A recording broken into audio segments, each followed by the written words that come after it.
ನೋಡಿ, ಖಾತೆ ಹಂಚಿಕೆ ಆದ ಕೆಲವೇ ಗಂಟೆಗಳಲ್ಲಿ ರಾಜೀನಾಮೆ ಕೊಟ್ಟಿದ್ದಾರೆ ರಾಮಲಿಂಗಾರೆಡ್ಡಿ ಅವರು. ನಿಜಕ್ಕೂ ಶಾಕ್ ಅಂತ ಹೇಳಬಹುದು. ಕಾಂಗ್ರೆಸ್ ಪಕ್ಷಕ್ಕಿಂತ ಡಿ.ಕೆ. ಶಿವಕುಮಾರ್ ಅವರಿಗೆ ಆಘಾತ ಇದು. ಅವರು ಕೂಡ ನಿರೀಕ್ಷೆ ಮಾಡಿರಲಿಲ್ಲ. ಅವತ್ತು ಸಿಎಂ ಆಗಿ ಪ್ರಮಾಣವಚನ ಸ್ವೀಕಾರ ಮಾಡೋಕ್ಕಿಂತ ಕೆಲವೇ ಕ್ಷಣಗಳ ಮುಂಚೆ ಕರೆಸ್ಕೊಂಡು ಅವ್ರಿಗೆ ನಿಮಗೆ ಬೆಂಗಳೂರು ನಗರಾಭಿವೃದ್ಧಿ ಖಾತೆ ಕೊಡ್ತೀವಿ ಅಂತ ಹೇಳಿದ್ರಂತೆ. ಮಾತು ಕೊಟ್ಟೋಗಿ ನಡ್ಕೊಂಡಿಲ್ಲ. ನಾನು ಹಿರಿಯ ಅಲ್ವಾ, ನನಗೆ ಯೋಗ್ಯತೆ ಇಲ್ವಾ, ಅರ್ಹತೆ ಇಲ್ವಾ, 53 ವರ್ಷ ಆಯಿತು ಕಾಂಗ್ರೆಸ್ನಲ್ಲಿದ್ದು, ಯಾಕೆ ನನಗೆ ಅವಮಾನವನ್ನು ಮಾಡಿದ್ರಿ, ನನಗೆ ಆಸಕ್ತಿ ಇಲ್ಲದ ಖಾತೆ ಯಾಕೆ ಕೊಟ್ರಿ, ಜಲಸಂಪನ್ಮೂಲ ನನಗೆ ಏನು ಸಂಬಂಧ, ಅದು ಕೊಡಬೇಕಾಗಿತ್ತು ನನಗೆ ಬೆಂಗಳೂರು ನಗರಾಭಿವೃದ್ಧಿ ಅಂತ ಪಟ್ಟು ಹಿಡಿದಿದ್ರು. ಆದರೆ ಡಿ.ಕೆ. ಶಿವಕುಮಾರ್ ಕೇಳಿಲ್ಲ. ಮೋಸ್ಟ್ಲಿ ಹೈಕಮಾಂಡ್ ಅವ್ರ ನಿರ್ಧಾರನೋ ಇಲ್ಲಿ, ಅಥವಾ ಡಿ.ಕೆ. ಶಿವಕುಮಾರ್ ಅವರು ಅಸಹಾಯಕರಾದ್ರ, ಅವರು ಮನವೊಲಿಸುವಂಥ ಪ್ರಯತ್ನ ನಿರಂತರವಾಗಿ ಮಾಡಿದ್ದಾರೆ. ಅವರು ಡಿ.ಕೆ. ಶಿವಕುಮಾರ್ ಅವ್ರ ಕೈಯಲ್ಲಿ ಏನೂ ಇಲ್ವಾ? ಹಾಗಾದರೆ ಸಿದ್ದರಾಮಯ್ಯನವ್ರು ಹೇಳಿದರೆ ರಾಮಲಿಂಗಾರೆಡ್ಡಿ ಅವರು ಕೇಳುವ ಸಾಧ್ಯತೆಗಳು ಇದಾವಂತೆ. ಅಥವಾ ಇವತ್ತು ರಾಹುಲ್ ಗಾಂಧಿ ಖರ್ಗೆ ಎಲ್ಲ ಬರ್ತಿದ್ದಾರೆ, ಅವ್ರನ್ನ ಕರೆಸ್ಕೊಂಡು ಮಾತುಕತೆ ಮಾತುಕತೆ ನಡೆಸಿದ್ರು ಕೂಡ ತಮ್ಮ ಪಟ್ಟಣ ಅವರು ಸಡಿಲಿಸಲ್ಲ ಅಂತ ಹೇಳಲಾಗ್ತಾ ಇದೆ. ಯಾಕಂದರೆ ಅವ್ರ ಮಾತಿನ ವರ್ಷ ನೋಡಿದರೆ ಎಲ್ಲದಕ್ಕೂ ರೆಡಿಯಾಗಿ ಬಂದಿದ್ದಾರೆ. ಅವರು ಖಾತೆ ಬದಲಾವಣೆ ಅಂತೂ ಮಾಡುವ ಚಾನ್ಸಸ್ ಭಾಳ ಕಡಿಮೆ ಇದೆ. ಕೃಷ್ಣ ಬೈರೇಗೌಡರಿಗೆ ಅವಕಾಶ ಕೊಟ್ಟಿದ್ದಾರೆ, ಈಗ ಇವರಿಗೆ ಜಲಸಂಪನ್ಮೂಲ ಕೊಟ್ಟಿದ್ದಾರೆ. ಅದು ಬದಲು ಮಾಡಿದ್ದು ಬಹಳ ವಿರಳ. ಮತ್ತೆ ಅದು ಏನಾಗ್ಬಿಡುತ್ತೆ, ಕಾಂಗ್ರೆಸ್ ಪಕ್ಷದಲ್ಲಿ ಎಲ್ಲವೂ ಸರಿ ಇಲ್ಲಪ್ಪ, ಹೊಂದಾಣಿಕೆ ಕೊರತಿದೆ ಅನ್ನೋ ಸಂದೇಶ ಹೋಗ್ಬಿಡುತ್ತಲ್ವ. ಅದನ್ನು ಡ್ಯಾಮೇಜ್ ಕಂಟ್ರೋಲ್ ಮಾಡಬೇಕು ಕಾಂಗ್ರೆಸ್. ಈಗ ಆ ರೀತಿಯಾದಂಥ ಶತಪ್ರಯತ್ನಗಳನ್ನು ಮಾಡ್ತಾ ಇದ್ದಾರೆ ಡಿ.ಕೆ. ಶಿವಕುಮಾರ್. ಬಟ್ ನಿರೀಕ್ಷೆ ಮಾಡಿರಲಿಲ್ವೇನೋ ಉಳಿದಂಥ ನಾಯಕರು ಯಾರೂ ಕೂಡ ಈ ರೀತಿಯಾದಂಥ ಒಂದು ಬೆಳವಣಿಗೆ ಆಗುತ್ತೆ ಅಂತೇಳಿ. ರಾಹುಲ್ ಗಾಂಧಿ ರಾಜ್ಯಕ್ಕೆ ಭೇಟಿ ನೀಡುವಂತಹ ಸಂದರ್ಭದಲ್ಲೇ ವಿಘ್ನ ಎದುರಾಗಿದೆ. ಆರಂಭಿಕ ಆಘಾತ ಇದು. ಸಚಿವ ಸ್ಥಾನಕ್ಕೆ ರಾಮಲಿಂಗಾರೆಡ್ಡಿ ರಾಜೀನಾಮೆ ಘೋಷಣೆ ಮಾಡಿರುವುದು ಕಹಿ ಘಟನೆ. ಮಲ್ಲಿಕಾರ್ಜುನ ಖರ್ಗೆ ನಾಮಿನೇಷನ್ಗಾಗಿ ರಾಹುಲ್ ಗಾಂಧಿ ಬರ್ತಾ ಇದ್ದಾರೆ. ಇವತ್ತು ರಾಜ್ಯಸಭೆಗೆ ಇವತ್ತು 1:30 ಗಂಟೆಗೆ ನಾಮಪತ್ರ ಹಾಕ್ತಾರೆ ವಿಧಾನಸಭೆಯಲ್ಲಿ. ನೋಡಿ, ಖಂಡಿತ ಇದು ಹೈಕಮಾಂಡ್ಗೆ ಮುಜುಗರ ಅಂತ ಹೇಳ್ಬೋದು. ರಾಹುಲ್ ಗಾಂಧಿ ಅವರು ಬಹಳ ಖುಷಿಯಾಗಿತ್ತು. ಡಿ.ಕೆ. ಶಿವಕುಮಾರ್ ಸಿಎಂ ಆಗಿದ್ದಾರೆ, ಸಚಿವ ಸ್ಥಾನಗಳು ಕೂಡ ಒಂದು ಹಂತದಲ್ಲಿ ಹಂಚಿಕೆ ಆಯಿತು, ಎಲ್ಲ ಮುಗಿದೋಯ್ತು ಅಂತ ಹೇಳಿ. ಬಟ್ ಮುಗುದಿಲ್ಲ, ಈಗ ಆರಂಭ ಆಗ್ತಾ ಇದೆ ಸವಾಲುಗಳು. ಅಸಲಿ ಸವಾಲು ರಾಹುಲ್ ಗಾಂಧಿ ಅವ್ರನ್ನ ಹೇಗೆ ನಿವಾರಣೆ ಮಾಡ್ತಾರೆ? ರಾಮಲಿಂಗಾರೆಡ್ಡಿ ಕರೆಸ್ತಾರಾ? ಕೆಪಿಸಿಸಿ ಕಚೇರಿ ಕರೆಸ್ಕೊಂಡು ಅವರ ಮನವೊಲಿಸುವಂತಹ ಪ್ರಯತ್ನ ಅಂತೂ ಮಾಡ್ತಾರೆ. ಮತ್ತಷ್ಟು ಮಾಹಿತಿ ನಮ್ಮ ಪ್ರತಿನಿಧಿ ರಾಕೇಶ್ ನೀಡ್ತಾರೆ. ರಾಕೇಶ್, ಖಂಡಿತ ಇದು ಹೈಕಮಾಂಡ್ಗೂ ಕೂಡ ಮುಜುಗರ ತರಿಸ್ತಾ ಇದೆ. ಡಿ.ಕೆ. ಶಿವಕುಮಾರ್ಗೆ ಆರಂಭಿಕ ಆಘಾತ ಖಂಡಿತ ಹೌದಿದು, ಯಾಕಂದ್ರೆ ನಿರೀಕ್ಷೆ ಮಾಡಿರಲಿಲ್ಲ ಅವರು. ಬಟ್ ಈಗ ಇದು ಯಾವ ರೀತಿ ಡ್ಯಾಮೇಜ್ ಅಂತ ತರ್ತಾ ಇದೆ, ಮುಜುಗರ ಎಷ್ಟು ಆಗ್ತಾ ಇದೆ ಕಾಂಗ್ರೆಸ್ ನಾಯಕರಿಗೆ? ಸಂಧಾನ ಸಭೆ ಮಾಡಿದರೂ ಕೂಡ ರಾಮಲಿಂಗಾರೆಡ್ಡಿ ತಮ್ಮ ನಿರ್ಧಾರ ಹಿಂತೆಗೆದುಕೊಳ್ಳುವ ಸಾಧ್ಯತೆಗಳು ಕಡಿಮೆ ಕಾಣಿಸ್ತಾ ಇದೆಯಾ?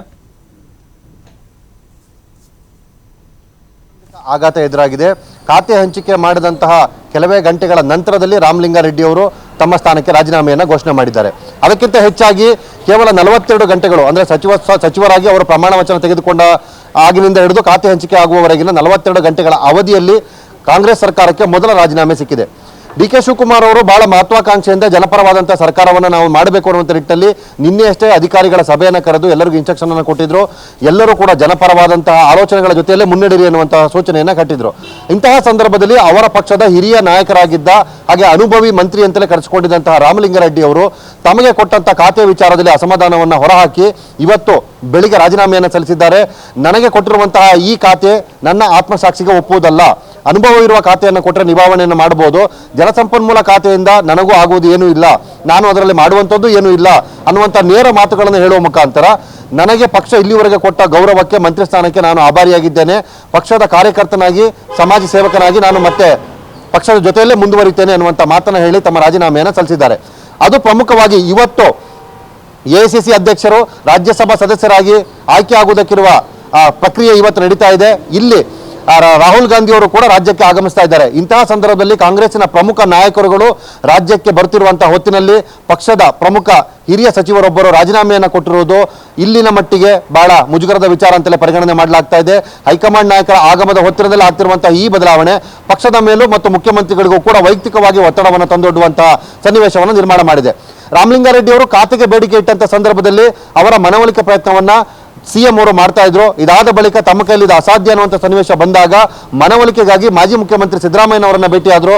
ಅವರ ಕಡೆಯಿಂದಲೂ ಕೂಡ ಅವರ ಮನವೊಲಿಸುವ ಪ್ರಯತ್ನವನ್ನ ಮಾಡಿದ್ರು. ಆದರೆ ಇವ್ಯಾವೂ ಕೂಡ ಫಲ ಕಾಣದ ಹಿನ್ನೆಲೆಯಲ್ಲಿ ರಾಮಲಿಂಗಾರೆಡ್ಡಿ ಅವರು ನಿನ್ನೆ ರಾತ್ರಿಯವರೆಗೂ ಖಾತೆ ಹಂಚಿಕೆ ಆಗುವವರೆಗೂ ಕಾದು ಇವತ್ತು ಮುಂಜಾನೆ ತಮ್ಮ ಖಾತೆಯ ವಿರುದ್ಧ ಅಸಮಾಧಾನಕ್ಕೆ ಪ್ರತಿಯಾಗಿ ರಾಜೀನಾಮೆಯನ್ನು ಸಲ್ಲಿಸಿ ಕಾರ್ಯಕರ್ತರಾಗಿ ಮುಂದುವರಿಯುವಂತಹ ಮಾತನ್ನು ಹೇಳಿಕೊಂಡು ಹೋಗ್ತಿದ್ದಾರೆ. ಈಗಾಗಲೇ ಡಿ.ಕೆ. ಶಿವಕುಮಾರ್ ಅವರ ಸಂಪುಟ ಸೇರುವುದಕ್ಕೆ ಡಜನ್ ಗಟ್ಟಲೆ ಶಾಸಕರು ಕ್ಯೂ ಅಲ್ಲಿ ನಿಂತುಕೊಂಡಿದ್ದಾರೆ. ತನಗೆ ಅವಕಾಶ ಕೊಡಬೇಕು ಅನ್ನುವಂಥ ನಿಟ್ಟಿನಲ್ಲಿ ಮನವಿಯನ್ನ ಮಾಡ್ತಿದ್ದಾರೆ. ಅವರ ಪರವಾಗಿ ಜನ ಕೂಡ ಹೋರಾಟವನ್ನ ಮಾಡ್ತಿದ್ದಾರೆ. ಇಂತಹ ಸಂದರ್ಭದಲ್ಲಿ ಹಿರಿಯ ಸಚಿವರಾಗಿ ಮಂತ್ರಿಮಂಡಲ ಸೇರುವ ಅವಕಾಶವನ್ನು ರಾಮಲಿಂಗಾರೆಡ್ಡಿ ಅವರು ಪಡೆದುಕೊಂಡಿದ್ರು. ಅವರಿಗೆ ಅವಕಾಶವನ್ನು ಮೊದಲ ಪಟ್ಟಿಯಲ್ಲೇ ಕೊಡಲಾಗಿತ್ತು. ಅನುಭವಿ ಸಚಿವರ ಜೊತೆಯಲ್ಲಿ ಸರ್ಕಾರವನ್ನು ಮುನ್ನಡೆಸುವಂಥ ಯೋಚನೆಯನ್ನ ಶಿವಕುಮಾರ್ ಅವರು ಮಾಡಿಕೊಂಡಿದ್ರು. ಆದರೆ ಈಗ ಖಾತೆ ವಿಚಾರದಲ್ಲಿ ಆಗಿರುವಂತಹ ಹಿನ್ನಡೆ ರಾಮಲಿಂಗಾರೆಡ್ಡಿ ಅವರಿಗೂ ಕೂಡ ವೈಯಕ್ತಿಕವಾಗಿ ಎಲ್ಲೋ ಒಂದು ಕಡೆ ಹಿನ್ನಡೆ ಆದಂತೆ ಕಾಣ್ತಾ ಇದೆ. ಹಿರಿಯರಾಗಿ ಎಲ್ಲ ಜವಾಬ್ದಾರಿಯನ್ನು ನಿಭಾಯಿಸುವಂತ ಹೊತ್ತಿನಲ್ಲಿ ಅವರು ಈ ರೀತಿ ಖಾತೆಗೆ ಯಾಕೆ ಪಟ್ಟಣ ಹಿಡಿತಿದ್ದಾರೆ ಅನ್ನೋದು ಗೊತ್ತಾಗ್ತಿಲ್ಲ ಅನ್ನುವಂಥ ಮಾತು ಕೂಡ ಕೇಳಿ ಬರ್ತಾ ಇದೆ. ರಾಮಲಿಂಗಾರೆಡ್ಡಿ ಅವರ ನಿರ್ಧಾರದ ವಿಚಾರಕ್ಕೆ ಇತರ ಸಚಿವರು ಕೂಡ ಪ್ರತಿಕ್ರಿಯೆಯನ್ನು ಕೊಟ್ಟಿದ್ದು ಅವರಂತ ಹಿರಿಯರ ಅನುಭವ ಮಾರ್ಗದರ್ಶನ ಪಕ್ಷಕ್ಕೆ ಬೇಕಾಗಿದೆ. ಆದರೆ ಈ ಎಲ್ಲ ನಿರ್ಧಾರಗಳು ಹೈಕಮಾಂಡ್ ನಾಯಕರ ಬಳಿಯಲ್ಲಿರೋದ್ರಿಂದಾಗಿ ಅವರು ಯಾವ ರೀತಿಯಾದಂತಹ ನಿರ್ಧಾರವನ್ನು ತೆಗೆದುಕೊಳ್ತಾರೆ ಅದಕ್ಕೆ ಪಕ್ಷವಾಗಲಿ ಎಲ್ಲರೂ ಬದ್ಧರಾಗಬೇಕಾಗುತ್ತೆ. ಆ ನಿಟ್ಟಿನಲ್ಲಿ ಎಲ್ಲರೂ ಯೋಚನೆಯನ್ನು ಮಾಡಬೇಕು ಅನ್ನುವಂಥ ಮಾತನ್ನು ಕೂಡ ಹೇಳ್ಕೊಂಡಿದ್ದಾರೆ. ಹೀಗೆ ಒಟ್ಟಾರೆ ರಾಮಲಿಂಗಾರೆಡ್ಡಿ ಅವರು ಕೊಟ್ಟಿರುವಂತಹ ರಾಜೀನಾಮೆ ಆರಂಭದಲ್ಲಿ ಎರಡನೇ ಅವಧಿಗೆ ಸರ್ಕಾರ ರಚನೆ ಮಾಡಿದಂಥ ಡಿ.ಕೆ. ಶಿವಕುಮಾರ್ ಅವರಿಗೆ ಹಾಗೆ ಕಾಂಗ್ರೆಸ್ಗೆ ಆರಂಭಿಕ ಆಘಾತವನ್ನು ಕೊಟ್ಟಿದೆ. ವರಿಷ್ಠ ನಾಯಕರ ಆಗಮನದ ಸಂದರ್ಭದಲ್ಲಿ ಆಗಿರುವಂತಹ ಈ ಬೆಳವಣಿಗೆ ಮನವೊಲಿಕೆಯ ಕಾರಣಕ್ಕೆ ಕಾದು ನಿಲ್ಲುತ್ತೋ ಅಥವಾ ಅದನ್ನು ಮೀರಿ ನಾಯಕರು ತಮ್ಮ ನಿರ್ಧಾರವನ್ನು ಪ್ರಕಟ ಮಾಡ್ತಾರೋ ಹೊಸಬರಿಗೆ ಅವಕಾಶವನ್ನು ಮಾಡಿಕೊಡ್ತಾರೋ ಅನ್ನೋದನ್ನ ಕಾದು ನೋಡಬೇಕಾಗುತ್ತೆ. ರಾಹುಲ್ ಗಾಂಧಿ ಹಾಗೆ ಎಐಸಿಸಿ ಅಧ್ಯಕ್ಷರು ಮಧ್ಯಾಹ್ನ ವಿಧಾನಸೌಧದಲ್ಲಿ ಖರ್ಗೆ ಅವರ ನಾಮಪತ್ರವನ್ನು ಸಲ್ಲಿಕೆ ಮಾಡಲಿದ್ದಾರೆ. ಅದಾದ ಬಳಿಕ ಈ ಘಟನೆಯ ಬಗ್ಗೆ ಚರ್ಚೆಯನ್ನು ಮಾಡುವಂಥ ಸಾಧ್ಯತೆಗಳು ಇದೆ. ಈಗಾಗಲೇ ಮುಖ್ಯಮಂತ್ರಿ ಶಿವಕುಮಾರ್ ಅವರು ಹೈಕಮಾಂಡ್ ವರಿಷ್ಠರ ಗಮನಕ್ಕೆ ಈ ಮಾಹಿತಿಯನ್ನು ತಂದುಕೊಟ್ಟಿದ್ದಾರೆ. ಈ ರೀತಿ ರಾಜೀನಾಮೆಯನ್ನು ಕೊಡಲಾಗಿದೆ ಅನ್ನುವ ವಿಚಾರವನ್ನು ಕೂಡ ಪ್ರಸ್ತಾಪ ಮಾಡಿಕೊಂಡಿದ್ದಾರೆ. ಹೀಗೆ ಎಲ್ಲ ವಿಚಾರಗಳ ಬಗ್ಗೆ ಸಂಜೆಯ ವೇಳೆಗೆ ಸ್ಪಷ್ಟ ಚಿತ್ರ ಸಿಗಬಹುದು ಅಥವಾ ಹೈಕಮಾಂಡ್ ನಾಯಕರು ಈಗ ತಾವು ತೆಗೆದುಕೊಂಡ ನಿರ್ಧಾರದಲ್ಲಿ ಪಕ್ಷಕ್ಕೆ ಸಂದೇಶವನ್ನು ಕೊಡಬೇಕಾದಂಥ ಅನಿವಾರ್ಯತೆ ಇರೋದ್ರಿಂದಾಗಿ ಕಾರ್ಯಕರ್ತರ ವಲಯದಲ್ಲಿ ಗೊಂದಲವಾಗದ ರೀತಿಯಲ್ಲಿ ಮುಂದುವರಿಯುವಂಥ ಹಿತಾಸಕ್ತಿಯಿಂದಾಗಿ ಸ್ಪಷ್ಟ ನಿರ್ಧಾರವೊಂದನ್ನು ಪ್ರಕಟ ಮಾಡಿಯೇ ತೀರ್ತಾರೆ ಅನ್ನುವಂಥ ಮಾತು ಕೂಡ ಕೇಳಿಬರ್ತಾ ಇದೆ. ಒಟ್ಟಿನಲ್ಲಿ ರಾಮಲಿಂಗಾರೆಡ್ಡಿ ಅವರು ಕೊಟ್ಟಿರುವಂಥ ಮೊದಲ ಆಘಾತ ಕಾಂಗ್ರೆಸ್ನ ಮೇಲೆ ಎಷ್ಟರ ಮಟ್ಟಿಗೆ ಪರಿಣಾಮ ಬೀರುತ್ತೆ, ಮುಂದಿನ ದಿನಗಳಲ್ಲಿ ಈ ಸರ್ಕಾರದ ನಡೆ ನಿಲುವುಗಳು ಏನಾಗಬಹುದು ಅನ್ನೋದನ್ನ ಆರಂಭದಲ್ಲೇ ಪ್ರಶ್ನಾರ್ಥಕವಾಗಿ ನೋಡುವಂತೆ ಮಾಡ್ತಾ ಇದೆ. ಪ್ರಭು ರಾಕೇಶ್, ಈಗ ಈ ಹಿಂದೆ ಸಿದ್ದರಾಮಯ್ಯನವರ ಅವಧಿಯಲ್ಲೂ ಕೂಡ ಆರಂಭದಲ್ಲಿ ಕೆಲವೊಂದಿಷ್ಟು ಅಸಮಾಧಾನಗಳಿದ್ರು. ಆದರೆ ಅದನ್ನ ನಾಜೂಕಾಗಿ ಸೂಕ್ಷ್ಮವಾಗಿ ಅವರು ಬಗೆಹರಿಸಿದ್ರು. ಬಟ್ ಬಹಿರಂಗವಾಗಿ ಇಷ್ಟು ಸ್ಫೋಟ ಆಗಿರಲಿಲ್ಲ, ಗೊತ್ತಾಗಿರಲಿಲ್ಲ. ಬಟ್ ಎಲ್ಲ ಒಂದು ಕಡೆ ಅವರು ಸಕ್ಸಸ್ ಕೂಡ ಆಗಿದ್ರು, ವಿಶ್ವಾಸಕ್ಕೆ ತೆಗೆದುಕೊಂಡಿದ್ರು. ಬಟ್ ಡಿ.ಕೆ. ಶಿವಕುಮಾರ್ ಆ ಒಂದು ನಾಯಕತ್ವ ಅಂತ ಬಂದಾಗ ಮನವೊಲಿಸುವಂತಹ ಪ್ರಕ್ರಿಯೆಗಳು ಮಾಡಿರಬಹುದು, ಆದರೆ ವಿಫಲರಾಗಿದ್ದಾರೆ ಅಂತ ಬಹಳ ಸ್ಪಷ್ಟವಾಗಿ ಗೊತ್ತಾಗ್ತಿದೆ. ಬಟ್ ಆ ಛಾತಿ ಡಿ.ಕೆ. ಶಿವಕುಮಾರ್ ಅವ್ರಿಗೆ ಬಂದಿಲ್ಲ ಮತ್ತು ಅವರ ನಾಯಕತ್ವ ಇನ್ನೂ ಕೂಡ ಉಳಿದಂಥ ನಾಯಕರು ಒಪ್ಕೊಂಡಿಲ್ಲ ಅನ್ನೋದು ಸ್ಪಷ್ಟವಾಗಿ ಗೊತ್ತಾಗುತ್ತಾ ಇಲ್ಲಿ? ಪ್ರಭು, ಈ ವಿಚಾರದಲ್ಲಿ ಅಂದ್ರೆ ರಾಜೀನಾಮೆ ಒಂದೇ ವಿಚಾರದಲ್ಲಿ ಡಿ.ಕೆ. ಶಿವಕುಮಾರ್ ಅವರ ನಾಯಕತ್ವವನ್ನು ಅಳೆಯುವುದಕ್ಕೆ ಸಾಧ್ಯ ಆಗಲ್ಲ. ಯಾಕಂದ್ರೆ ಇಂತಹ ಸನ್ನಿವೇಶಗಳು ಹಲವು ಸರ್ಕಾರಗಳಲ್ಲಿ ಹಲವು ಭಾಗಗಳಲ್ಲಿ ಕೂಡ ಆಗಿರೋದನ್ನ ನಾವು ಗಮನಿಸಿದ್ದೇವೆ. ಹಿಂದಿನ ಅವಧಿಯಲ್ಲೂ ಅದಕ್ಕೂ ಮೊದಲ ಅವಧಿಯ ಸರ್ಕಾರಗಳಲ್ಲೂ ಕೂಡ ಈ ಪರಿಸ್ಥಿತಿಗಳು ನಿರ್ಮಾಣ ಆಗಿತ್ತು. ಖಾತೆಗೆ ಬೇಡಿಕೆ ಇಟ್ಟಂತವರು ಸಿಗದಿದ್ದ ಸಂದರ್ಭದಲ್ಲಿ ರಾಜೀನಾಮೆಯನ್ನು ಕೊಟ್ಟಿದ್ರು. ಆ ಬಳಿಕ ನಾಯಕರ ಒತ್ತಾಸೆ ಮತ್ತು ಒತ್ತಾಯಕ್ಕೆ ಮಣಿದು ಪುನಃ ಸಂಪುಟ ಸೇರಿದಂತಹ ಘಟನೆಗಳು ನಮ್ಮ ಮುಂದಿವೆ. ಇಲ್ಲೂ ಕೂಡ ಡಿ.ಕೆ. ಶಿವಕುಮಾರ್ ಅವರು ತಮ್ಮ ಕೈಲಾದ ಪ್ರಯತ್ನವನ್ನ ಮಾಡಿದ್ದಾರೆ. ಹಿರಿಯ ಸಚಿವರ ಮನವೊಲಿಕೆ ಪ್ರಯತ್ನದಲ್ಲಿ ಒಂದು ಹಂತದಲ್ಲಿ ಯಶಸ್ವಿಯನ್ನು ಕಂಡಿದ್ರು. ಆದರೆ ಖಾತೆಯ ವಿಚಾರದಲ್ಲಿ ಹೈಕಮಾಂಡ್ ನಾಯಕರೇ ಕುಳಿತು ಅಂತಿಮ ಮಾಡಿದಂತಹ ವಿಚಾರ ಆಗಿರೋದ್ರಿಂದಾಗಿ ಅವರ ವಿರುದ್ಧವಾಗಿ ತಾವು ನಿಲುವನ್ನು ತೆಗೆದುಕೊಳ್ಳುವುದು ಅಸಾಧ್ಯ ಅನ್ನೋದು ಗೊತ್ತಿರೋ ಕಾರಣದಿಂದಾಗಿ ಅವರು ಈ ವಿಚಾರದಲ್ಲಿ ಇದುವರೆಗೂ ಯಾವುದೇ ನಿರ್ಧಾರವನ್ನು ಪ್ರಕಟ ಮಾಡಿಲ್ಲ. ಆದರೆ ಹೈಕಮಾಂಡ್ ನಾಯಕರ ಗಮನಕ್ಕೆ ವಿಚಾರವನ್ನು ಮತ್ತೊಮ್ಮೆ ತಂದು ಬದಲಾವಣೆ ಸಾಧ್ಯತೆಯನ್ನು ಮಾಡುವುದಾದರೆ ಮಾಡಬಹುದು ಅನ್ನುವಂತಹ ಒಂದು ಅಭಿಪ್ರಾಯವನ್ನು ಅವರಿಗೆ ಕೊಟ್ಟಿದ್ದಾರೆ ಅನ್ನುವಂಥದ್ದಿದೆ. ಒಂದು ವೇಳೆ ಹೈಕಮಾಂಡ್ ನಾಯಕರು ರಾಮಲಿಂಗಾರೆಡ್ಡಿ ಅವರ ಉಪಸ್ಥಿತಿಯನ್ನು ಅಥವಾ ಅವರ ಅನುಭವವನ್ನು ಪಕ್ಷಕ್ಕೆ ಬಳಸಿಕೊಳ್ಳುವುದಾದರೆ ಈ ಬದಲಾವಣೆಗೆ ಒಪ್ಪಬಹುದು. ಅಥವಾ ಅದು ಸಾಧ್ಯ ಆಗಿಲ್ಲ ಅಂತಂದರೆ ಹೊಸಬರಿಗೆ ಅವಕಾಶವನ್ನು ಕೊಡುವ ಮುಖಾಂತರ ಮತ್ತೊಂದು ಜವಾಬ್ದಾರಿಯನ್ನು ಇನ್ನೊಬ್ಬರಿಗೆ ಹೊರಿಸಿ ಅವಕಾಶಕ್ಕಾಗಿ ಕಾಯ್ತಿರುವವರನ್ನು ಮುನ್ನಡೆಸುವಂಥ ಯೋಚನೆಯನ್ನು ಕೂಡ ಮಾಡಬಹುದು. ಈ ಬೆಳವಣಿಗೆ ಬೆಂಗಳೂರಿನಲ್ಲಿ ಮುಂದೆ ರಾಜ್ಯದ ರಾಜಕೀಯದ ಜೊತೆಗೆ ಬೆಂಗಳೂರಿನ ಜಿಬಿಎ ಚುನಾವಣೆ ಮೇಲೆ ಪರಿಣಾಮವನ್ನು ಬೀರುತ್ತಾ ಇಲ್ಲ ಅನ್ನುವಂಥದ್ದು ಪ್ರಮುಖವಾದಂಥ ವಿಚಾರ. ಹಿರಿಯರಾಗಿರುವಂಥ ರಾಮಲಿಂಗಾರೆಡ್ಡಿ ಅವರು ತೆಗೆದುಕೊಂಡಿರುವಂಥ ನಿರ್ಧಾರ ಈ ಹಿಂದೆ ಬೆಂಗಳೂರು ಅಭಿವೃದ್ಧಿ ಸಚಿವರಾಗಿ ಡಿ.ಕೆ. ಶಿವಕುಮಾರ್ ಅವರು ನಿಭಾಯಿಸುತ್ತಿದ್ದಂತಹ ಖಾತೆ ಆಗಿರೋದ್ರಿಂದಾಗಿ ಇಬ್ಬರಿಗೂ ಆ ವಿಚಾರದಲ್ಲಿ ಒಂದಷ್ಟು ಹೊಂದಾಣಿಕೆ ಸಾಮ್ಯತೆಗಳು ಕೂಡ ಇತ್ತು. ನಗರವನ್ನು ಬಲ್ಲವರಿಗೆ ಆ ಜವಾಬ್ದಾರಿಯನ್ನು ಕೊಟ್ಟರೆ ಅದರ ಲಾಭ ನಷ್ಟಗಳು ಹೆಚ್ಚು ಅನ್ನುವಂಥ ಯೋಚನೆ ಆ ಪಕ್ಷಕ್ಕಿತ್ತು.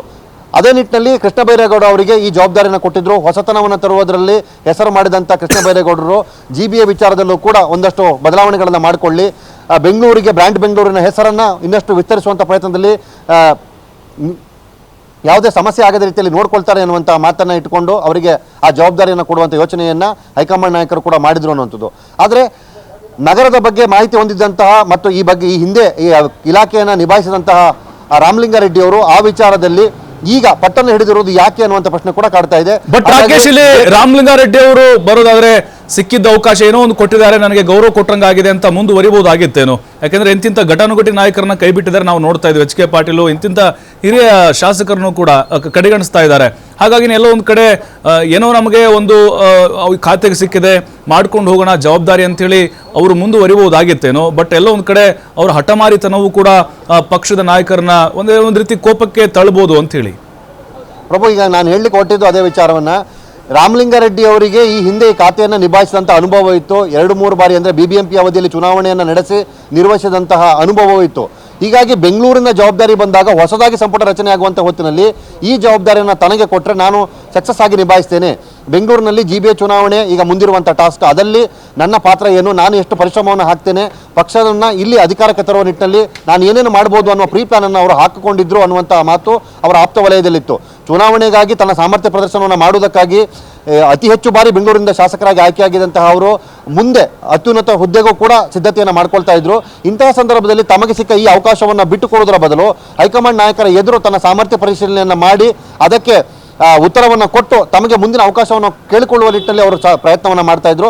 ಹಾಗಾಗಿ ಈಗ ಬದಲಾದ ಸನ್ನಿವೇಶದಲ್ಲಿರುವಂತಹ ಈ ಖಾತೆ ಹಂಚಿಕೆ ವಿಚಾರದಲ್ಲಿ ತಮಗೆ ಇಂಥದ್ದೇ ಖಾತೆಯನ್ನು ಕೊಡಿ ಅನ್ನುವಂಥ ಬೇಡಿಕೆಯನ್ನಿಟ್ಟು ತಮ್ಮ ಮೇಲಿನ ವಿಶ್ವಾಸವನ್ನು ಇಮ್ಮಡಿಗೊಳಿಸುವ ಪ್ರಯತ್ನವನ್ನು ಮಾಡ್ತಾ ಇದ್ರು. ಆ ಕಾರಣಕ್ಕಾಗಿ ಅವರು ಖಾತೆಗೆ ಬೇಡಿಕೆ ಇಟ್ಟಿದ್ರು ಅನ್ನುವಂತಹ ವಿಚಾರವನ್ನು ಅವರು ಆಪ್ತರು ಹೇಳ್ತಿದ್ದಾರೆ. ಹೀಗಾಗಿ ಇದೇ ಬೇಕು ಅನ್ನುವಂಥ ನಿಟ್ಟಿನಲ್ಲಿ ಅವರು ಹಠವನ್ನು ಹಿಡಿದ್ರು. ಹಠಮಾರಿತನದ ವಿಚಾರ ಅನ್ನೋದಕ್ಕಿಂತ ಹೆಚ್ಚಾಗಿ ನನಗೆ ಗೊತ್ತಿರುವ, ನಾನು ಯಾವುದ್ರಲ್ಲಿ ಎಕ್ಸ್ಪರ್ಟ್ ಆಗಿದೆ. ಜಸ್ಟ್ ಹೋಲ್ಡ್, ಮತ್ತೆ ಬರ್ತೀನಿ ನಿಮ್ಮ ಹತ್ರ.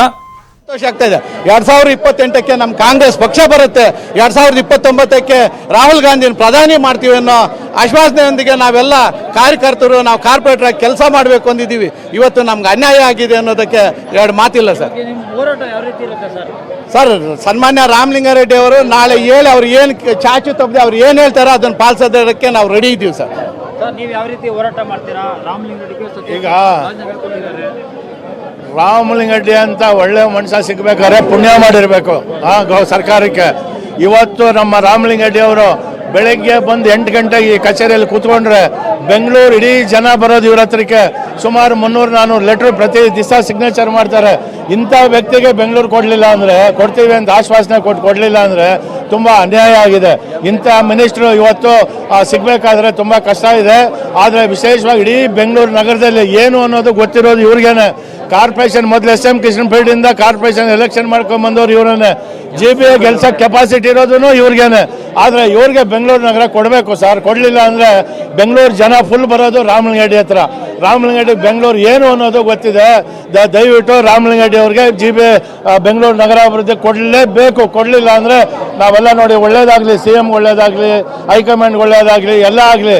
ಆದರೆ ಗುರ್ಸಿ ನೀವು ಯಾರು ಕೊಟ್ಟರೆ ಬೆಂಗಳೂರು ಒಳ್ಳೇದು ಅನ್ನೋದನ್ನ ಗಮನ ಇಟ್ಕೊಂಡು ರಾಮಲಿಂಗಾರೆಡ್ಡಿ ಅವ್ರಿಗೆ ಕೊಡಲೇಬೇಕು. ಇಲ್ಲಾಂದ್ರೆ ನಾವೆಲ್ಲ ಹೋರಾಟ ಮಾಡ್ತೀವಿ. ನೋಡಿ, ಬೆಂಗಳೂರು ಅಂದ್ರೆ ರಾಮಲಿಂಗಾರೆಡ್ಡಿ ಅವರು, ರಾಮಲಿಂಗಾರೆಡ್ಡಿ ಅವರು ಅಂದ್ರೆ ಬೆಂಗಳೂರು.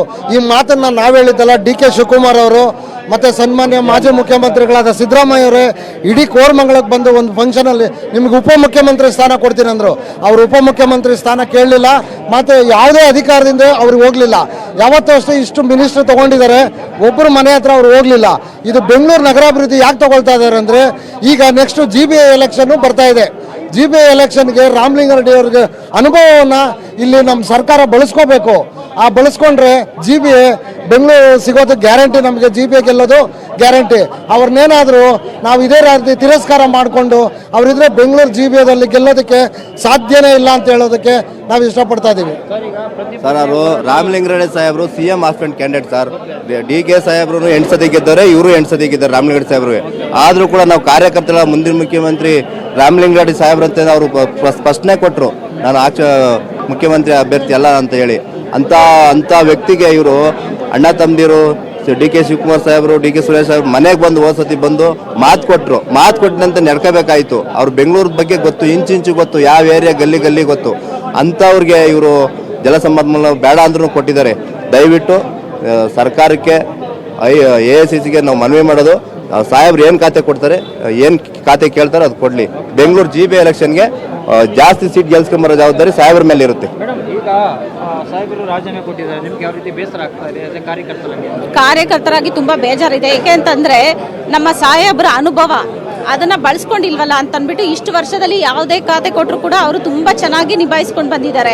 ಹಾಗಾಗಿ ನೀವೇ ನೋಡ್ಬೋದು, ಮುಜರಾ ಇರ್ಬೋದು, ಟ್ರಾನ್ಸ್ಪೋರ್ಟ್ ಇರ್ಬೋದು, ಅದಕ್ಕೆ ಮುಂಚೆ ಯಾವ ಖಾತೆಗಳನ್ನ ಕೊಟ್ಟರು ಕೂಡ ಹೋಮ್ ಮಿನಿಸ್ಟ್ರಿ ಇದ್ದಾಗ ಕೂಡ ಅಷ್ಟೇ ಚೆನ್ನಾಗಿ ಆ ಖಾತೆನ ನಿಭಾಯಿಸ್ಕೊಂಡು ಬಂದಿದ್ದಾರೆ. ಹೀಗೆಲ್ಲ ಅನುಭವ ಇರೋ ರಾಜಕಾರಣಿನ ಈ ತರ ಕಡೆಗಣಿಸೋದು ಅಂತಂದ್ರೆ ತುಂಬಾ ನೋವಾಗತ್ತೆ. ಅವ್ರಿಗಿರೋ ಅನುಭವನ ಬಳಸ್ಕೊಂಡು ಈಗ GB ಗೆಲ್ಬೇಕಾಗಿ ಇದೆ. ಹಾಗಾಗಿ ಎಷ್ಟೋ ಜನ ಕಾರ್ಯಕರ್ತರು ರಾಮಲಿಂಗಾರೆಡ್ಡಿ ಸಾಹೇಬ್ರ ಮೇಲೆನೆ ಡಿಪೆಂಡ್ ಆಗಿದ್ದಾರೆ. ಪ್ರತಿದಿನ ಬೆಳಗ್ಗೆ 8 ಗಂಟೆಗಾಗಿರ್ಬೋದು ಕಾರ್ಯಕರ್ತರನ್ನ ಮಾತಾಡ್ಸೇನೆ ಅವ್ರು ಬೇರೆ ಎಲ್ಲಾದ್ರೂ ಹೋಗೋದು. ಅಂತ ರಾಜಕಾರಣಿ ಇನ್ಯಾವತ್ತೂ ಕರ್ನಾಟಕದಲ್ಲಿ ಸಿಗಲ್ಲ ಅಂತ ಹೇಳಕ್ ಇಷ್ಟಪಡ್ತೀನಿ.